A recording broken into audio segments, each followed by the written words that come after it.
Hello and welcome back to Swan Signal Live. This is episode 62. I've got Stephan Livera and Nik Bhatia here with me.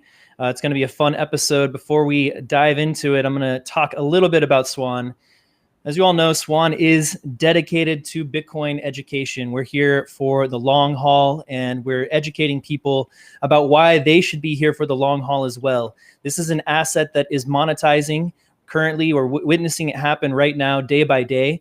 And that takes some time, right? The internet took some time for adoption, and we can see that crypto / Bitcoin in particular, but this chart that I'm referring to talks particularly about crypto adoption, which we know is about 90% at least Bitcoin adoption, is well ahead of internet adoption, right? So we're on track for about 1 billion people having interacting with Bitcoin in 2024.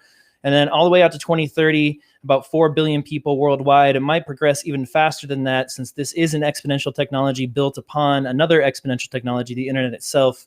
So it is no wonder that it's advancing in adoption even faster. So yes, things are slowing down a little bit right now from those all-time highs, down about 45% from the March, April all-time highs. But that's all right. This is a little bit of a lull. This is a great time to accumulate, and a great time or great reason to have a DCA plan, an automatic recurring buy plan, like we specialize in at Swan. We offer super low fees, super fast setup, and we have great customer service. I'm going to read a couple of testimonials that have popped up in the past week here that I think really illustrates what Swan is all about, and that we're really proud to have received from our clients. This one says, and this is from a Swan private client services client who was setting up an entity, a business to stack sats onto their corporate treasury. Coinbase left us waiting over 3 months at this point. Thank you so much for your help. Swan was lightning fast. It all worked out, and we bought the dip. We have built very surprisingly fast entity onboarding. And for what we've heard anecdotally from our clients is that it's the fastest in the industry by quite a lot. So if you're looking to set up a trust account, an entity of some kind, a corporation, to set up or to buy a Bitcoin, you can do that with Swan. Do it very quickly. We have very responsible client service. We pride ourselves on that. So awesome to hear that.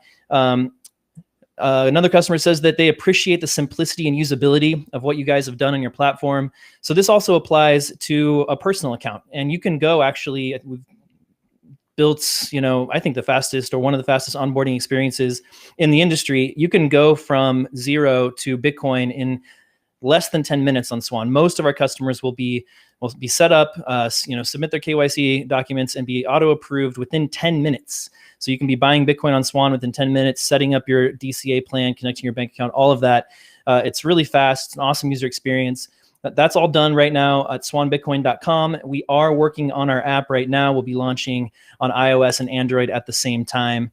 And one last review that I really appreciated and was kind of touching really is at this point, I've been expletived around by Coinbase so hard that it's difficult to believe that anyone is on my side, but your diligence has restored my faith in humanity. I'm a widowed father of 2 awesome young daughters, and my goal is to give them what those who loved me passed to me. Thank you from my soul. This is what a great customer experience with a product like Bitcoin that really inspires people to think long-term, to think about their family, to think generationally ahead and build generational wealth can do. So really just touched and, awesome to have such great customers at Swan. And we also get to work with great Bitcoiners such as Stephan and Nik. And so I'm going to bring them in now. We're going to get started with this episode. How's it going, gentlemen? Hey, Brady. Thanks for having us. What's up, Brady? Not too much, man. Just, enjoying this bit of this long lingering dip here. Things have been a little quieter in Bitcoin land. Does it feel a little bear market-ish to you? Just kind of the vibe in the space, or kind of the lack of spotlight on Bitcoin right now? What do you think, Stephan? Yeah, so I think to me, it feels similar to 2017 when we're just in one of those dips on the way up. To me, that's what it feels like. Though it depends who you ask. Some people, if you ask them, and they'll be like, "Oh, it's over, and it's it's gone. Wait another 4 years. See you in 4 years, guys." No, Yeah. I don't think that though. I honestly think it's kind of just we're just gonna chill out here for a little while, and then we'll start the grind back up. Yeah. What are you feeling, Nick? What are the vibes? Bearish, I think bearish or bullish? no, it feels a little slow out there, and I think that's okay. I like when things slow down a little bit. It allows us to focus on Bitcoin itself, and the price hype hysteria phases are actually very short lived, and they do correlate with short term tops or even medium term tops.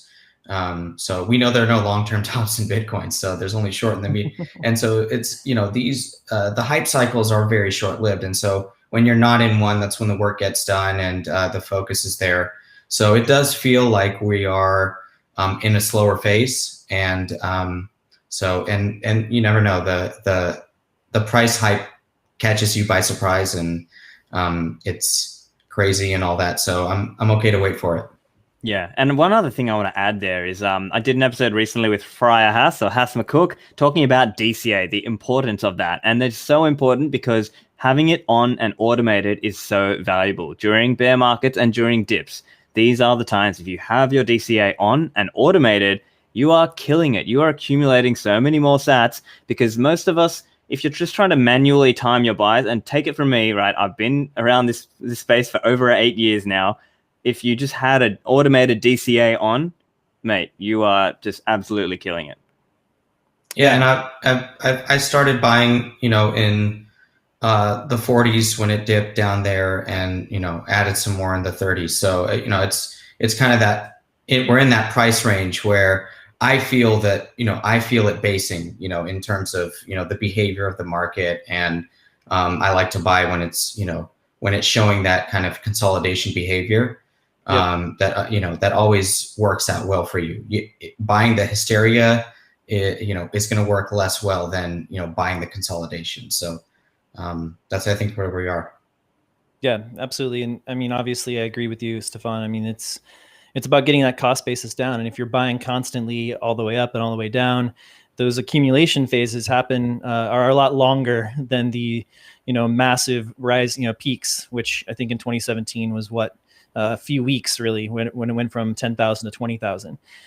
So if you're buying a weekly DCA or daily DCA, you're not going to buy that many sats between 10 and 20,000, but you're going to buy a lot on the way back down to 3K. And there was I don't know, 6-8 months where we were in the 6K range, and you're just accumulating the entire time. So your cost basis comes down, and that's just the way to treat this thing. And it's the long-term trend is clear. It's up and to the right. Just don't watch the short-term noise, and spend your time stacking and reading and educating. I like to say, you go from learning to teaching to building.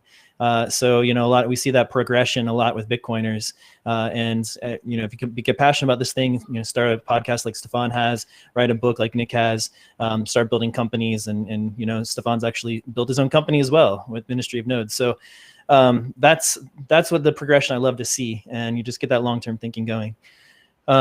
So speaking of, Stephan and your work, you have recently left Australia, and I know that we had talked on several podcasts, and I've heard you talk about that it was difficult to get out of the country, and you wanted to get out so that you could, leave more easily to attend Bitcoin events, for instance, like Miami, which you were unable to attend. So I was wondering if you would talk about why you left Australia, and this idea of jurisdictional arbitrage, which applies not just to Bitcoin and economic and monetary policy, but also to law and legal policy in general.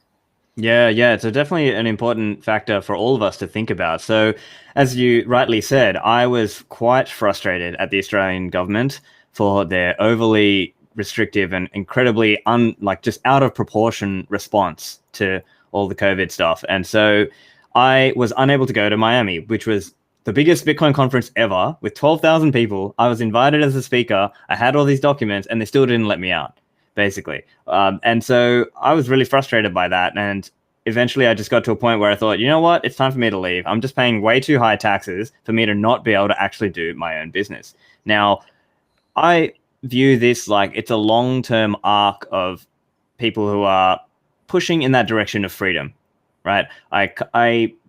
And an important book, I think, for many people is The Sovereign Individual. So if you look that one up, they're talking about how there's this change in the calculation of violence, the cost of violence, and that over time, the technology is going to make a lot of these things more accessible to people. So that might mean that basically the smart and rich people can go at the start, they'll be able to more easily go to jurisdictions where they get better treatment.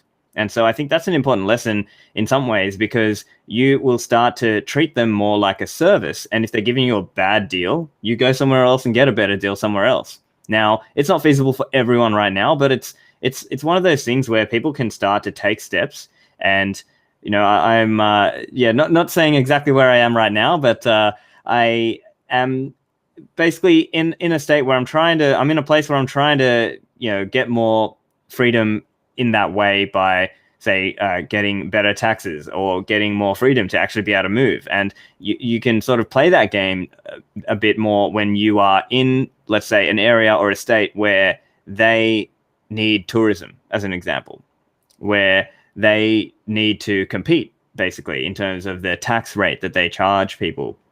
And so I see this like it's this overall shift of power away from big state and big companies towards the power of the individuals, right? And that's the whole idea of the sovereign individual. And so I view Bitcoin as one of the most important technologies on that pathway, or in my view, it is the most important technology. And so it's helping enable people to basically take their value, pick up and leave. And so I'm trying to essentially put some of that into practice now and actually go elsewhere and just get a better deal elsewhere, because sometimes certain countries of the world just become complacent. They don't really treat your rights seriously. They basically do what is politically expedient for themselves, and that that just wasn't working out for me, right? And I think I'm very disappointed and also frustrated at the way governments have responded to all of this stuff over the last, the hysteria of the last year or two, because essentially there were so many things that could have been done to actually save more lives than what they really did.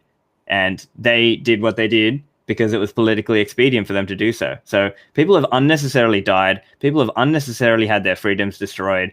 And that is not okay. That's not okay with me. So I think it's time that more people started looking at these kinds of things to get some more freedom for themselves. Yeah, well said. Nik, do you have any reaction to Stephan's comments there? And then if you'd like to kind of expand, let's move into the idea of Bitcoin jurisdictional arbitrage, monetary policy jurisdictional arbitrage, and maybe talk a little bit about El Salvador and what we see happening in the next few years with arbitrage on Bitcoin friendly countries and so forth.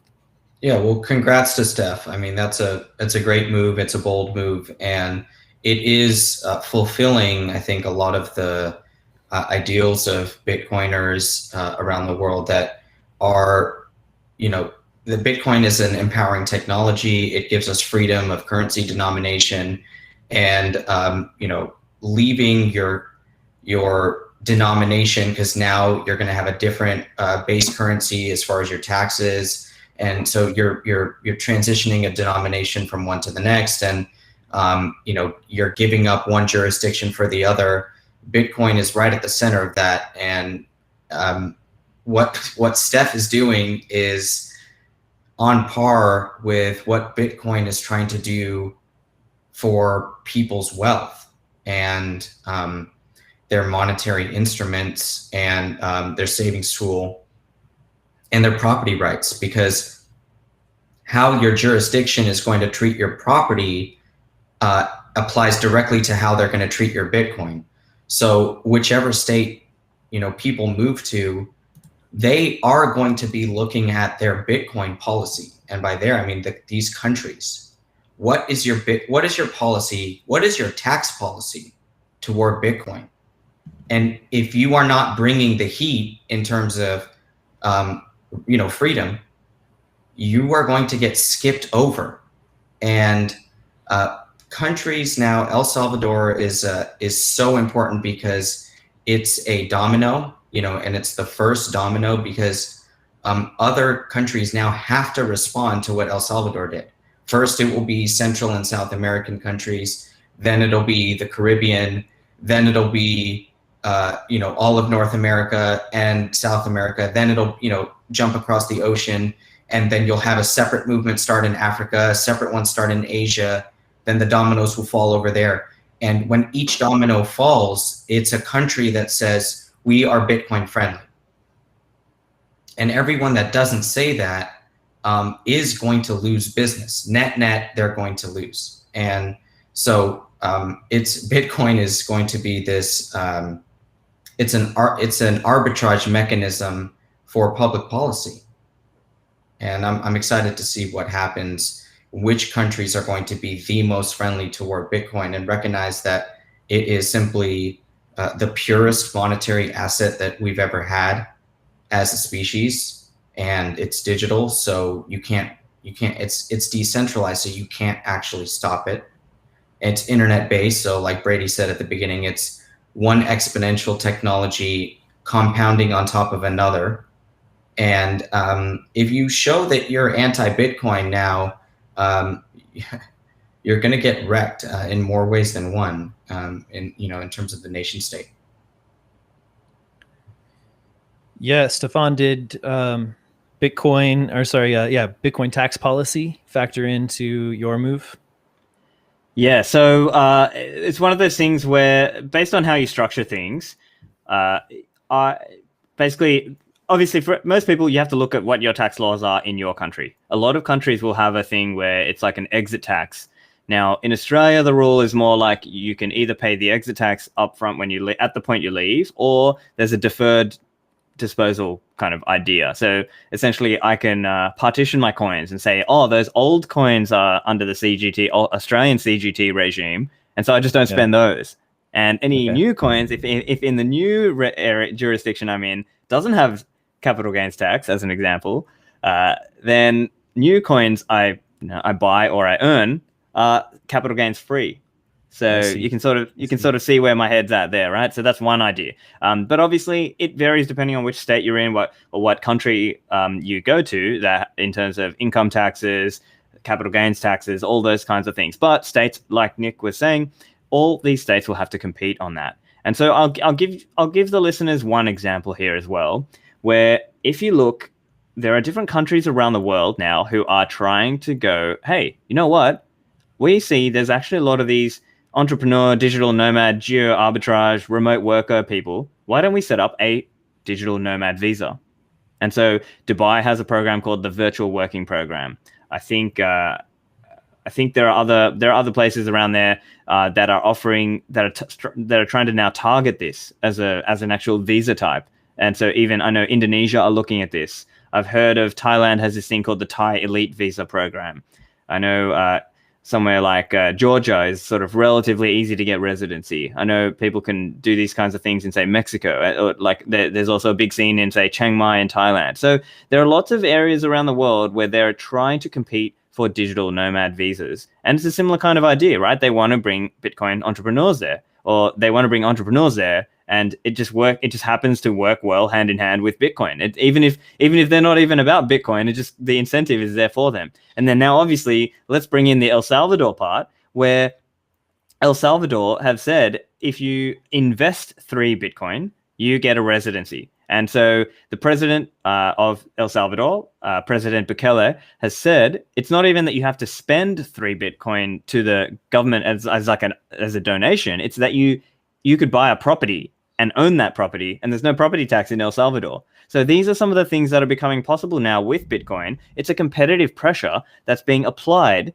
to governments all over the world, whether you're El Salvador or whether you're some other nation that wants people in the country who are going to be spending money. They might be starting businesses there. They might be employing people there. There's all sorts of opportunities that can come from this. And it's all about looking for where that country or state might have a more aligned incentive with you, the hodler.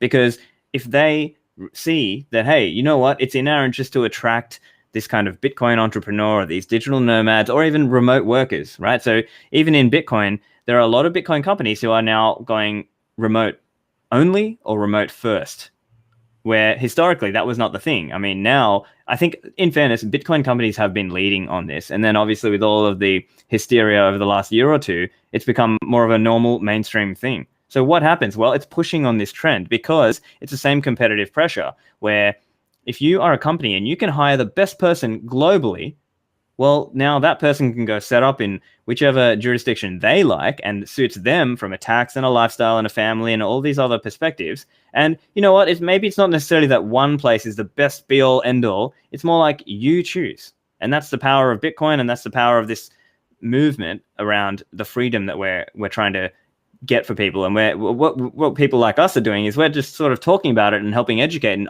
helping other people and pointing them to these trends and being like, hey guys, look, there's this trend going on. The world is becoming more and more free in certain ways. Obviously, in other ways, we're becoming less free, but challenges on one side and opportunities are on the other. Yeah, that's so well put. And it's really demand for Bitcoin as money as opposed to demand for Bitcoin as an investment that's really driving this. So that the trend is clear that Bitcoiners want to use their Bitcoin as money, and be free to be able to do that, and not necessarily only invest as an asset because when there's capital gains tax like in the United States, if you sell your Bitcoin within a year, it's it's at your income tax rate, which sometimes 30-35%. It's 15% for long-term capital gains tax. Obviously, disincentivizes using it as a money, but these smaller countries like El Salvador have all the incentive in the world, and we're seeing many different kinds of incentives, not just monetary incentives like investment and money coming in or making it easier for remittances to come in, more of that remittance money staying in El Salvador instead of going into the pockets of middlemen like Western Union, for instance, but also just a bunch of attention, tourism, people coming in and wanting to build businesses, because this is sort of Bukele has made his country the sort of a center of innovation for this probably the most important technology that's on the planet at the moment. 6.5 million new customers, right, for Bitcoin companies. There you go. Absolutely. And it starts there, and it's just kind of like Nik said, the dominoes will start falling, and we're starting to see that happen slowly but surely. And it'll happen at increasingly fast rates. One thing that occurs to me is when we saw MicroStrategy come in, and then Square, and then Mass Mutual, for instance, and several other large companies in the United States buying Bitcoin for their balance sheets, that seems to have slowed down. Do you think we'll see something similar in countries adopting Bitcoin? Like we'll see El Salvador, maybe a couple of others, and then there'll be a lull until maybe it takes off a little bit further? Sure, you got to have some guinea pigs, and they have to test the water, see how shareholders or international bodies treat it. We already saw El Salvador get attention from certain international bodies right away, and that's to be expected because Bitcoin does compete with the existing financial infrastructure for sure. Mm-hmm. And so, but I don't think it's necessarily safe to say that we'll get a few and then it'll just be a pause like we saw in corporate America. Bitcoin now, I mean, think of it in terms of regular people and their adoption. Sometimes it comes in spurts. Sometimes, it's just like in the bear market, you get more and more people that are interested in actually participating. And in bull markets, you get people that are, in it for the headline and maybe so maybe, El Salvador, maybe the leaders there are trying to do it just for the headlines because it's hot right now, but don't actually believe in it. And there are going to be other leaders that will announce it in the bear market that it's actually more bullish. So, I'm not, dismissing what El Salvador has done. It's incredibly important, but you never know. Yeah, true. Let's wrap up this theme of jurisdictional arbitrage talking about China. China's banned Bitcoin mining, which obviously created arbitrage opportunity for other places on the planet to welcome those miners in the industry leaving China. Nik, I wanted to ask you about your thoughts on the mining exodus from China, what it means for the Bitcoin network, and what it means for arbitrage in that particular part of Bitcoin, the mining industry.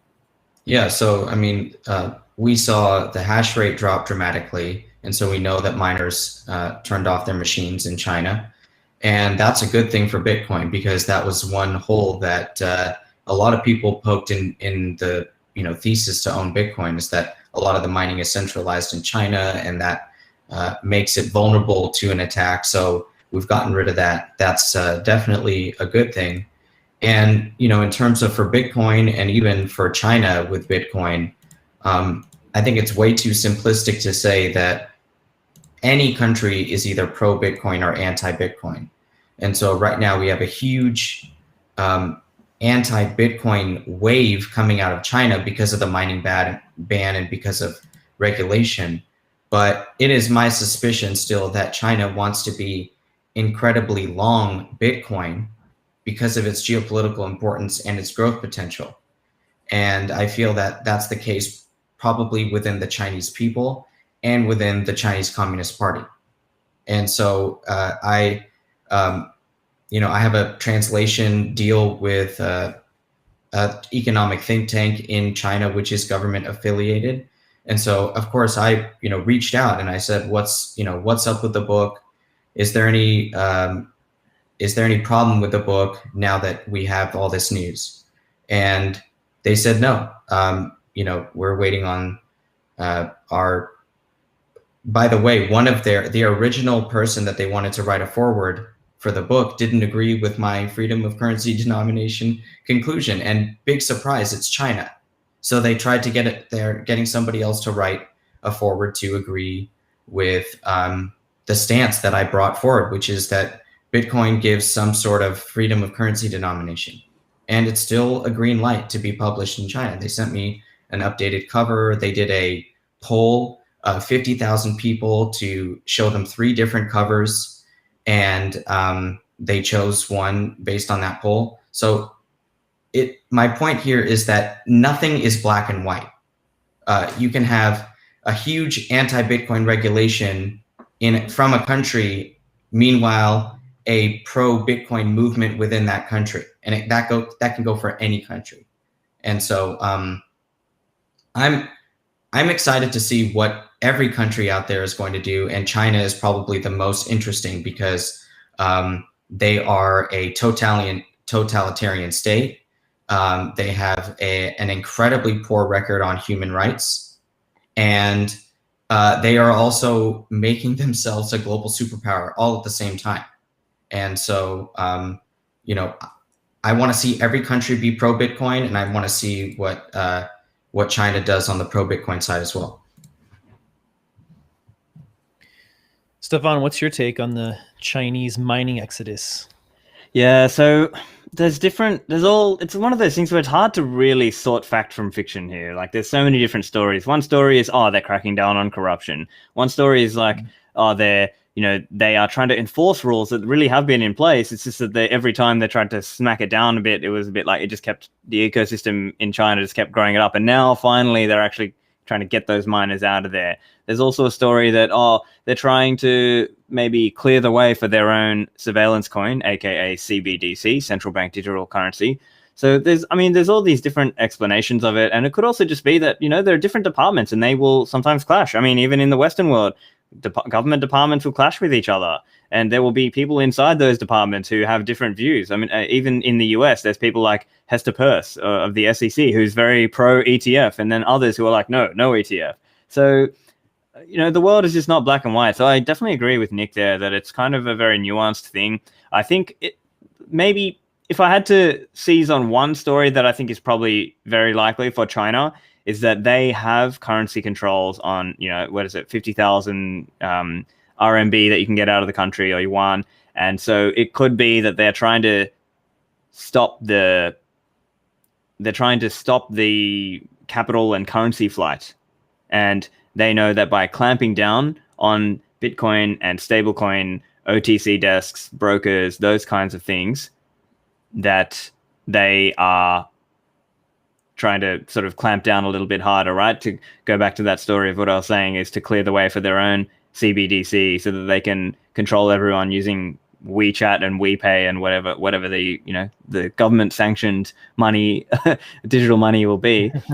So I think like just to sum up, I would say that probably the likely story is they are trying to clamp down from the currency and capital controls perspective, and unfortunately for them, but fortunately for the rest of the world, I guess, is that they are shooting themselves in the foot. They are basically relinquishing a lot of their own power in some sense, because a lot of the mining is leaving the country. So they have subsidized mining for a decade, and now they're kicking them out. So thanks, China, and now maybe North America is going to take over and become the new world's power in Bitcoin mining.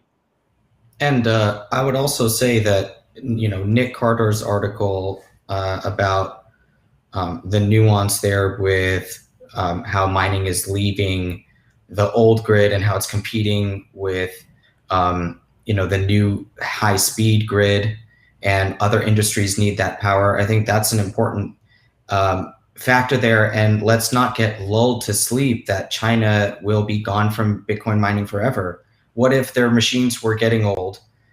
They want to give up on this cycle, focus on the next one, do it all on a renewable basis, and come back with more machines and surprise everybody and take back over the hash rate. So don't get lulled to sleep that they're just gone forever. It's all about competition. I love that what you said, Steph.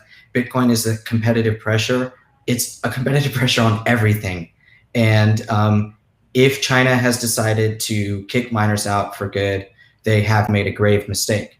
But it might just be a sleight of hand, or something like that. And so we always have to be cautious about these things. And I'm talking about Bitcoiners, not as like Americans that are focused on trying to get hash power from China to United States, but just in terms of Bitcoiners and Bitcoin being decentralized and remaining that way. Yeah, it does sound like there's a lot of that mining power coming to Texas. I've been listening to Marty talk lately, and of course he works at Great American Mining and is well connected in the industry now. And the miners are coming, the machines are coming. We just have to build out some more infrastructure to house the machines, which takes next several months. We should be seeing those come online.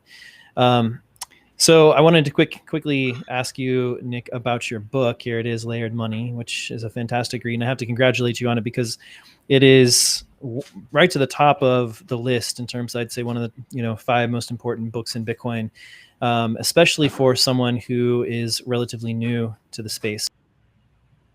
Understanding of money. And that is the first question that we need to have answered as a basis of understanding what Bitcoin is what is money? And I have a tweet that's pinned to the top of my profile right now that surprisingly to me resonated with people and got the most engagement of any tweet I've ever made, which is I'm still shocked that I knew nothing or I understood nothing about money until Bitcoin. And so this book, Layered Money, really does go through the history of money and talks about gold as a base money and other metals, base metals as base money, and then the advent of layers on top of that base money that allowed for commerce to flourish, for instance. I would love to hear a little bit about your experience so far. Now that you've, it's been a few months since you published a book, the kind of feedback you've received, and what's, what goes next? Like, what happens next? Are you continuing with translations? Are you going out there and speaking and educating, and what's going on? Yeah, it's been a fantastic 6 months since we published the book, and we're now up to about a dozen languages in terms of the translations that are underway. I decided to give away the Layered Money translation rights to all African local languages for free. So I encourage people in Africa to reach out to me if you want to lead the charge on your particular African language in terms of the translation. And I'm working with a few people already. The Zulu translation went live today. And so I'm incredibly excited about giving the book away for free to the African continent. And yes, I'm continuing to educate, speak. I want to travel and get this book out to as many languages as I possibly can. I will be going to China. They have invited me to do a seminar over there on layered money. So TBD on the date there, but I will be traveling to China to do that and to spread this idea of layered money over there. And I will be continuing to write more about Bitcoin. I'm working on a piece right now for ZBD, the gaming Lightning Network integration company. And I'm learning a ton about, the future and this virtual world that we all take for granted, like we're all in our phones all the time and on Twitter and in our social networks all the time. But there are bigger implications there, and for Bitcoin especially. And so I'm learning more about that. And then I'm focused on my second book about Bitcoin, which is going to be not a history book or a monetary book, but it's going to be a book about Bitcoin, the asset itself, and exploring the question how to value Bitcoin, because people are like, oh, I liked your book and I really understand it now, but what should I buy now or should I wait? And so people don't know, they don't have any valuation framework for Bitcoin yet, and there's a lot of great work being done there. So I'm writing the coattails of the research of Plan B and Willy Woo and Will Clemente and analysts like this that are looking at on-chain metrics. I'm trying to dive down this on-chain metrics rabbit hole. And I'm also trying to define Bitcoin as a network and assign a value to that itself, because, Facebook and Twitter shares are worth X amount of money because maybe it's correlated to the number of users, but Bitcoin also is worth X amount attributed to Y number of people that use it. And there's a valuation framework there as well. So I'm ranting a little bit, but there's a lot to be written about Bitcoin. This is a lifelong journey. I knew that when I left the bond industry to become a full-time Bitcoiner, and I'm here for good, and I'm ready to keep writing and growing this thing and promoting Bitcoin education. And Bitcoin has given me a degree of freedom to do that. And the book has given me a degree of freedom to do that as well. So I feel very blessed, and I'm excited for the future. It's exciting, man. Again, congrats on the book. I'm really excited to hear about the follow-up to come. And, when you came into the space, actually, you were writing about the second layer of Bitcoin, the Lightning Network, a second layer of Bitcoin. And it was really just emerging at that point. And you wrote about, which is your Twitter handle, the time value of Bitcoin, and how their Lightning Network could help establish a reference rate for Bitcoin. And that was really interesting work. And it was awesome to see this kind of, come to fruition in terms of like setting the basis for all of your thought about Bitcoin in this book. But I thought we could talk now a little bit about this upper layer. And we know that the base layer is important. Gold is basically reinvented gold. We have self-sovereign base money now that we can all hold, but that is not sufficient for the kind of global and very complex and very fast-moving economy that we live in now. We need something that moves faster, maybe something at a lightning speed, for instance. So I'd like to hear you. Let's talk a little bit about Lightning. There's so much going on in Lightning.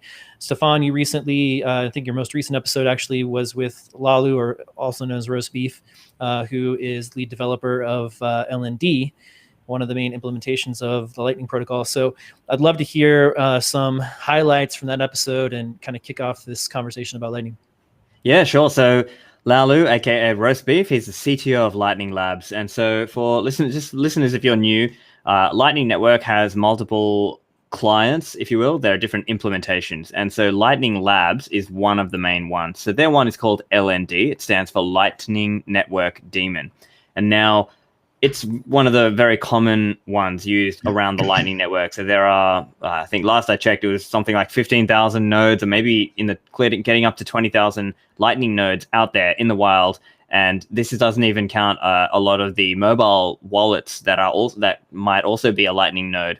So some of the updates from that, we were talking about this idea of how does Bitcoin and Lightning scale up, and whether the Lightning Network is ready now for having Salvador, right? We're talking about 6.5 million new people using the Lightning Network. Now, granted, many of those people will be using a custodial experience. So, but they are still using, importantly enough, they are still using an open version of the Lightning Network.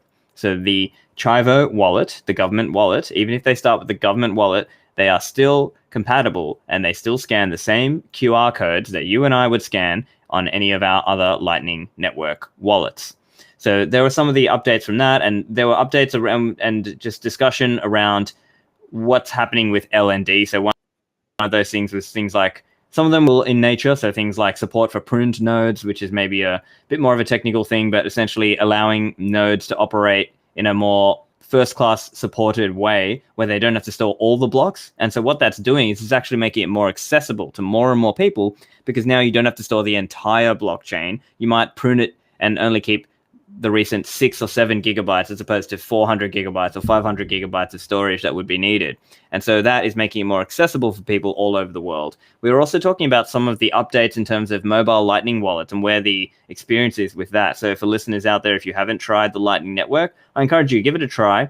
Try out some of the wallets like Moon, MUUN.com, or Breeze, BREEZ, or Phoenix. They're some of the easy, I would say they're the 3 easy non-custodial or sort of hybrid model Lightning wallets, and they are really simple to use now. They have all sorts of fancy features like on-the-fly channels, meaning if you, it will show you a Bitcoin address and you can say withdraw, $200 or $100 out of your, and put that there, and it will automatically set up the channel. And then boom, you can now go and you're on the Lightning Network, and now you can go and spend. You can go to say bitrefill.com and buy vouchers, or you can participate in some of the Lightning gaming. So as Nick was mentioning, Zebedee is one of the companies trying to put Lightning into games, and so you can earn sats and things like that. So there's all sorts of things like that. There's Lightning markets. There's all sorts of little things that you can play around with on the Lightning Network. And I think it's also interesting. Unfortunately, I couldn't go, but Bitcoin 2021, Lightning was, from what I heard, ubiquitous. Like there were just lots of stalls where you could just buy things straight up with Lightning. And so it's really like living in the future. I'll give another example as well. I was an MC of the Lightning conference in late 2019 in Berlin. So this was September or October, I can't remember exactly. And in those days, it was a lot earlier because it was a lot harder to kind of get things going. You might have payments that failed, or you might have to try a couple times, and it might have been more difficult to get that setup going, to have your Lightning mobile on your phone and then have that connect back to your node back home or to another node in the cloud. And it really felt like living in the future, right? You could actually pay Lightning for things in the real world. And then now it's starting to become more and more of a reality. And now that it has been proven out at Bitcoin Beach, it's now being rolled out to all of El Salvador. So isn't that just incredible to see? Yeah, it's absolutely incredible to see, and it's happening right before our eyes. Again, this is something to me. I mean, as a Bitcoiner who's been around for a little while now, probably the most exciting part of Bitcoin is watching Lightning happen.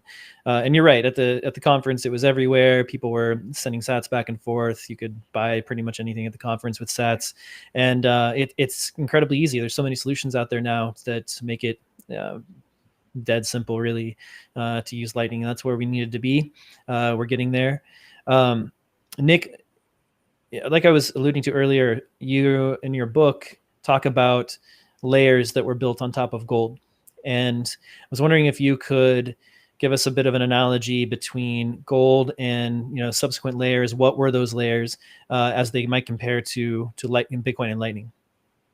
Yeah, it's really like a gold certificate that's really trustworthy. That's kind of the best analogy I could give in terms of the layers.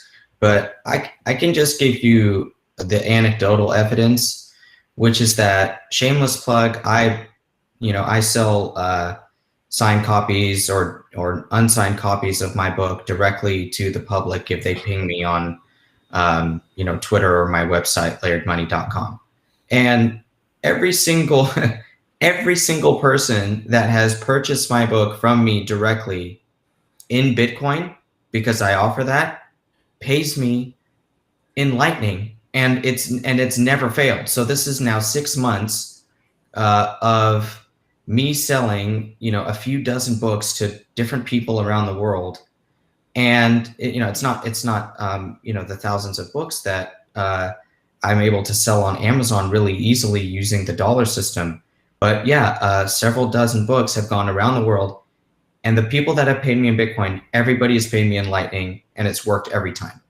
And nobody has ever said, oh, can I pay you on chain because I don't have a Lightning Network wallet?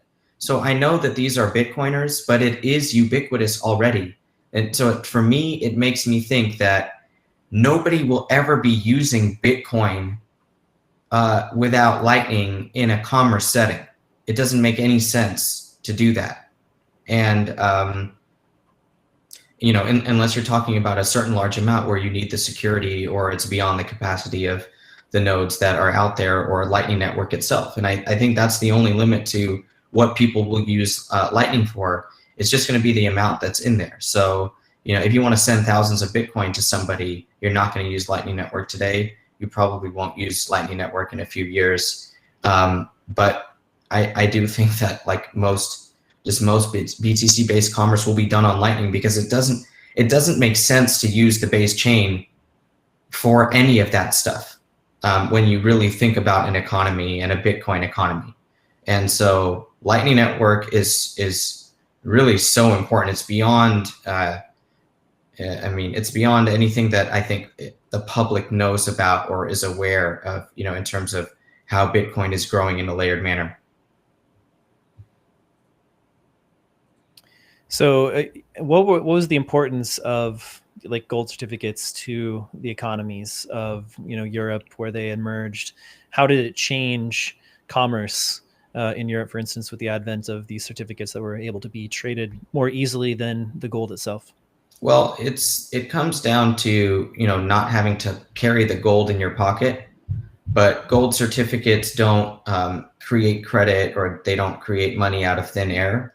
So the monetary system itself didn't evolve until bills of exchange were part of that mix, and bills being money that was created out of thin air, like a bank does with a loan today, or like the Fed does when they do QE, quantitative easing, and purchase U.S. Treasuries. They create those dollars by their keyboard on their computer and create the money out into the system. So gold certificates were important because they sped up the economy because of convenience, but they didn't speed up the economy in terms of credit creation.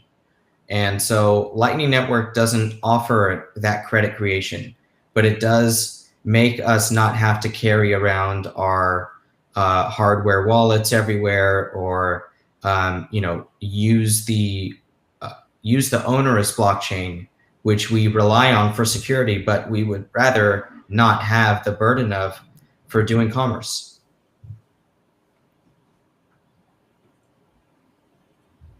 And that's where we're headed.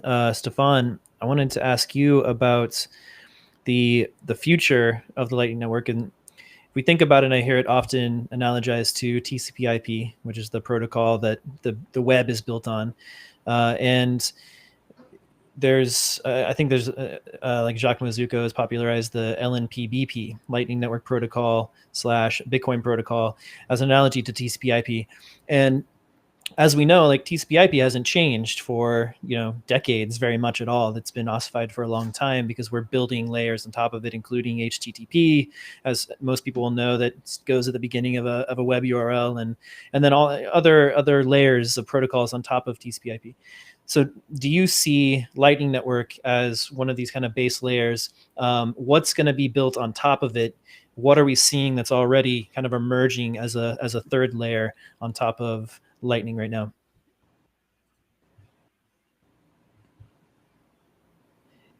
Yeah, so in terms of what's building up on top of Lightning Network, I've seen some examples. There's this one, it's called Impervious. So now I might actually be getting Chase on to talk about this. And I know he did an episode with Marty on Tales from the Crypt a little while ago, maybe a couple of weeks ago.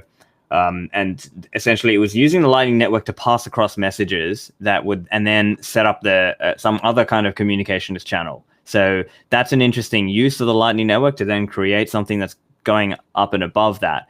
But also just in terms of the Lightning Network advancing, I think it's also important to understand that even that will change and shift over time as well. So coming back to earlier, that recent episode with Roast Beef from Lightning Labs, so that is episode SLP 289 for anyone who wants to find that one.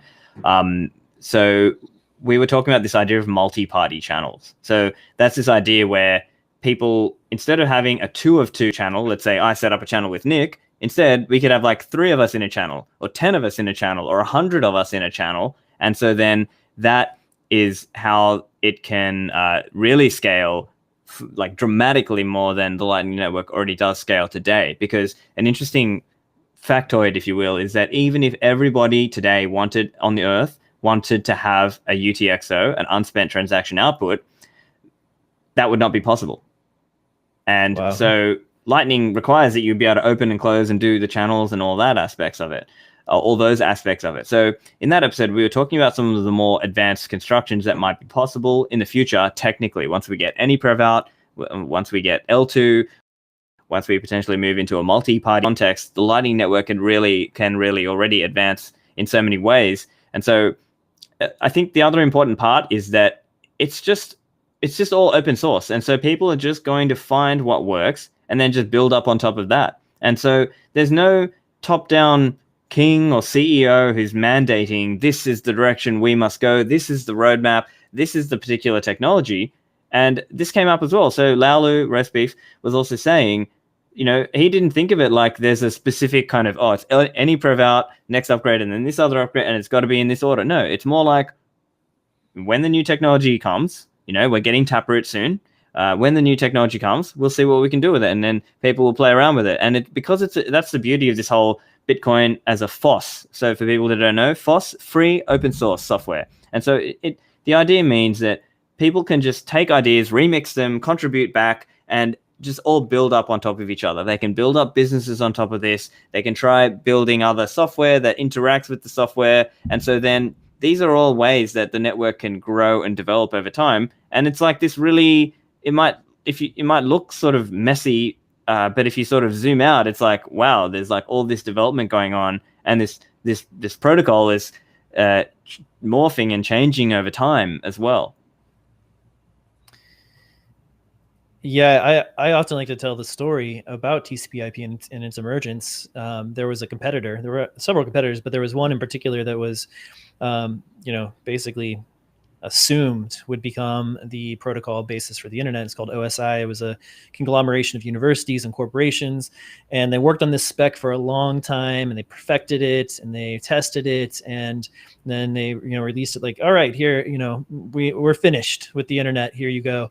In the meantime, there was this open source software protocol that was released from, I think, mainly from the University of Minnesota, and others as well. But that's sort of the two primary people who were there, and it just got adoption organically over time, while OSI and these experts were in rooms with whiteboards trying to figure out everything, and do it in this really centralized way.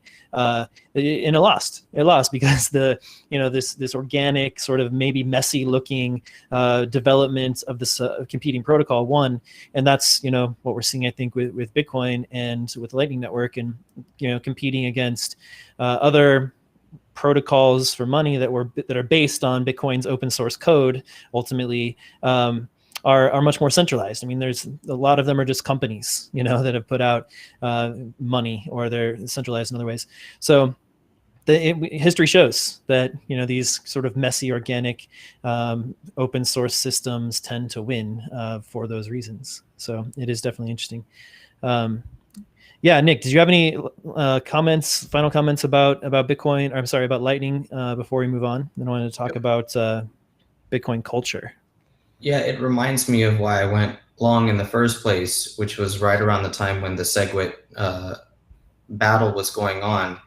And I realized that Bitcoin doesn't have any leaders, rather it has this open source process to it, which means you can actually set it and forget it with the investment if you trust the capability of the open source software community, which if you study history, you should be trusting that community, and you should be long that community if you can. And Bitcoin gave me the ability to do that. So, and then seeing, that Lightning Network was coming, it was clear to me that people are making Bitcoin so much better and will continue to do so. So this is already a great asset, but it's one that's going to keep improving.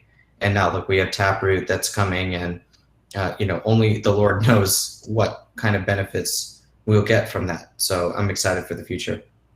Yeah, programmable money. It can't be stopped. And I know I remember in particular, Paul Tudor Jones said something about how he wanted to bet on this community of Bitcoiners who are, some of the smartest people in the world, especially on the protocol side of things.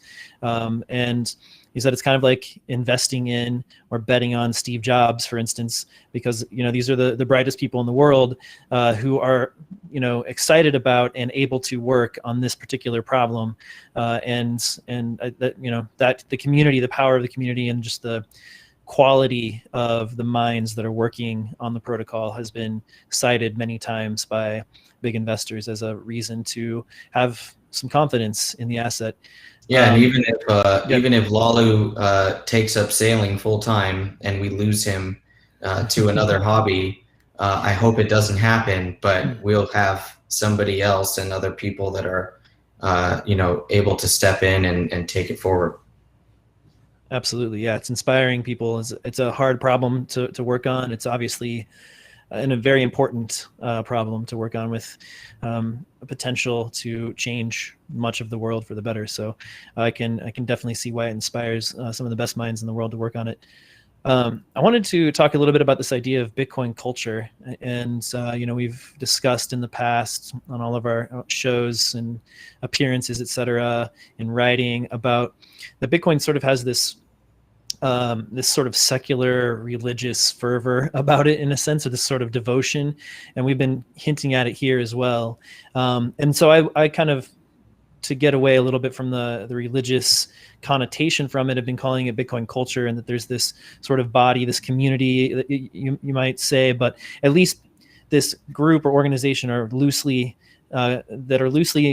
connected by a system of values, a series of values that we sort of all adopted and are using and championing in the world. So, Stephan, we'll start with you. Like, what do you think about this term Bitcoin culture, and what values or attributes would you give to the definition of a Bitcoin culture? Yeah, I would say there's a few things that are ideas that are floating out there that most of us think of when we think of Bitcoin culture. One would be this idea, don't trust, verify. This idea that, no one's perfect, but we're trying to make sure that, you don't just fully take everyone at their word, that you actually try and sort the wheat from the chaff, proverbially, and figure things out for yourself where you can. There's this idea of running the numbers, right? This idea that you don't just trust some website, that if you can run the software yourself and check it yourself, well, then that's better. And so that's one idea of Bitcoin culture. I think other aspects of the culture are around education, right? So there's really a focus. So those of us who are really in that hardcore orange pill level are often trying to teach our family and friends. We're doing podcasts, we're writing articles, we're writing books, we're working at Bitcoin companies, we are organizing Bitcoin meetups. We're trying to teach people. And so I think that's also an important aspect. Now, I've recently left Sydney, but up until then, I was a co-organizer for Bitcoin Sydney. So that's another example where I would help organize and try to teach newcomers and new coiners, as we say, some of the values of Bitcoin and ways to think about Bitcoin, and give tips as well from people who have been there and done that as well, and how to secure your own coins. And so part of that is also this idea of not your keys, not your coins, right? So this idea that you want to try to learn how to self-custody for yourself. And so you start small and then you slowly work your way up. So that's an important idea. And I think another aspect of Bitcoin culture is also around trying to keep an open mind and it's sort of a double-edged sword, right? Because our ego can be the thing that drives us to work hard and perform and do well. But at the same time, people who've had a very high ego in Bitcoin have often been cut down at some point because it got the better of them in some way, or in some way, shape, or form. And so perhaps that's another idea, that there's a certain humility to some of the Bitcoin people that you meet, that they don't believe they know everything in the world and all there is to know. They are more like, okay, this is an area that I might know more about, and this is another area where I don't know everything about it. So maybe that's another aspect of it. But it obviously depends who you are speaking to and who you're listening to. Yeah, absolutely. Nick, what are your comments or thoughts about the values that we espouse or that are inherent in Bitcoin? Yeah, it's an interesting question. What is Bitcoin culture? Because everyone has their own experience with it. But I think at its core, to me at least, Bitcoin culture is about those that are long Bitcoin and stay long Bitcoin because they recognize its power to change the world. And because if you sell Bitcoin after you buy it, then you were only in it for the gains, and that's okay too, but it doesn't mean that you're part of Bitcoin culture. And I think the longer that you're in Bitcoin, the longer that you own it, the more you recognize why the world needs a non-government digital-based currency, a non-centrally issued digital currency. And so recognizing why we need a non-government currency is Bitcoin culture to me. And it's, essentially what my book is about. Because I've said this a bunch now recently, Bitcoin derives no value from being easy to send online. We have Venmo for that. So why does Bitcoin have value? Why are people long it? Because it's a non-government, non-company issued currency, and we've never had something like this before. So, people that understand that are part of Bitcoin culture to me. Yeah, and one other thing I wanted to add there as well is it does relate as well to this idea of challenging and questioning the idea of government money existence, right? And it tends to, not everyone is a libertarian, but it tends to have a libertarian streak, right? Or at least people have they're somewhat of a fellow traveler, at least in the monetary realm of libertarianism. So I think that's also an aspect of the, Bitcoin people tend to be freedom respecting and freedom valuing people. Absolutely. Yeah, exactly. And I think that, it's increasingly, and I've been interested in having this conversation lately, is the politicization of Bitcoin. And we're starting to see it happen more and more in American politics, for instance, as we have Congress people who are open advocates of Bitcoin and open, haters of Bitcoin. I recently spoke with Erica Rhodes, who is going to run against Brad Sherman in a Democratic primary next year, and she's pro Bitcoin, and I think she'll be on the show soon, which is really exciting, and can't wait to hear her story. Very, very much a Democrat. What would we call in the United States a leftist, a liberal, and understands the value of Bitcoin for freedom and for prosperity, because she knows that the system is completely rigged from the top up, from the Fed on down, to benefit the wealthy, and she you can see very clearly what it's done to poor people all over the world, even in the United States. So yeah, it's exciting to see it sort of diversify politically out of its more libertarian gold bug roots, and find a place in all political parties and political stripes. And I think that's important, so that it's not just, pigeonholed on one side of the political debate, for instance. So excited about that. Gentlemen, it was so awesome to have you on. I really appreciate your time. Any last words? I welcome them from either of you. You can start with Stephan. Yeah, look, I would say it's one of those things where you have to put in the time to do the learning, and it's important to just automate your stacking. That's an important aspect of it, and then just keep learning. That's really the important part. And yes, obviously, listeners, if you want to learn more, you can find out more by listening to my show, Stephan Livera Podcast. You can find me at stephanlivera.com or find me on Twitter at Stephan Livera. So they're the best places to find me. One of the absolute best in the industry by far. So it's right up there. Thank you. Maybe the best, if not the best, second best. I don't know. Just depends on the day for me, what mood I'm in, but it's one of the top two for me. Nik, how's it going? Thanks, Brady, for having me, and great to chat with you, Steph. Congrats on your move. Yeah, I encourage people to just continue their Bitcoin education, listen to Steph's podcast, listen to Swan TV, because they have real Bitcoiners on. Both of you guys, I know you both personally, and I can vouch for them that these guys are having Bitcoiners on and just having a Bitcoin lens. And they both identify with a Bitcoin culture that I also do. So keep learning.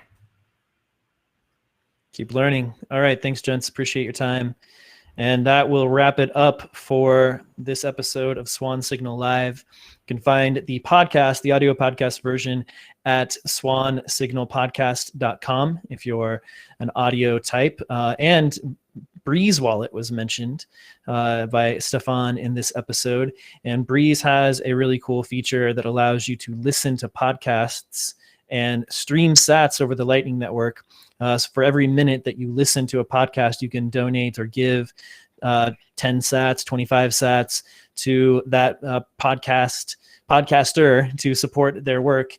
And you can also click a button to boost, and you'll shoot out a bunch of confetti, and you can give them, 1,000 or 5,000 sats or whatever to, as a little tip for an inspiring moment in the podcast episode. So that's really cool. You can check that out in Breeze Wallet. Own your future. You saw it on the screen as we were talking about this today, but own your future. I really love that phrase. It gets to this idea of personal responsibility that I think is one of the values of the Bitcoin culture, to just really take ownership over your own future, over your money, and not have to rely on anybody else. No third party, no bank, no Federal Reserve, no central bank. You get to hold the base money, that's the future base money of the world. And that's an incredible opportunity that is unparalleled in human history. So own your future. Go to swanbitcoin.com. Start stacking sats. Like Stephan said, every day, every week, every month. Just think about it as paying yourself in Bitcoin. Say I'm going to put 10% of my income or $100 a month or whatever it is into Bitcoin. I'm going to do that for myself. I'm going to respect myself by paying myself in money that respects my time, as opposed to fiat, which just doesn't respect your time. It inflates your time away over the years, and doesn't respect you and your time, which is the most important asset, the most scarce asset that we have as humans. So pay yourself in Bitcoin, own your future, swanbitcoin.com, and we'll see you in the next episode. We've got a lot of awesome guests lined up for the next few episodes. So be sure to join us, subscribe to the YouTube channel here, like this episode or like the video so it'll get out there on the YouTube feed. And again, swansignalpodcast.com for the audio. Take care, everyone.